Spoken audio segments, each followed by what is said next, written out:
სურამში წყალმომარაგების სარეაბილიტაციო სამუშაოები დასრულდა, შედეგად როგორც მოსახლეობა, ისე დამსვენებლები სასმელი წყლით 24 საათიან რეჟიმში ისარგებლებენ. ინფრასტრუქტურის მინისტრმა და გაერთიანებული წყალმომარაგების კომპანიის გენერალურმა დირექტორმა დასრულებული სამუშაოები დაათვალიერეს. პროექტი ევროპის საინვესტიციო ბანკის დაფინანსებით განხორციელდა და მისი ღირებულება 5 მილიონამდე ვარია.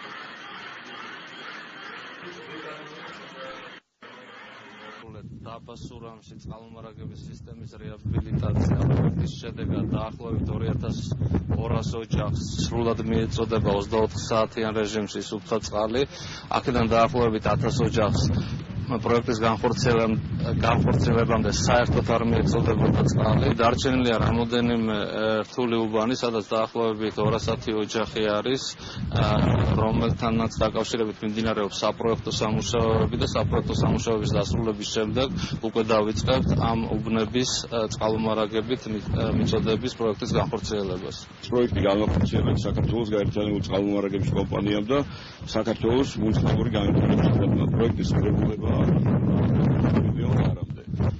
დაბა სურამს 2 დღეში ერთხელ მიეწოდებოდა წყალი და პროექტის დასრულების შედეგად ყოველდღიურად მიეწოდება სუფთა წყალი დაბას.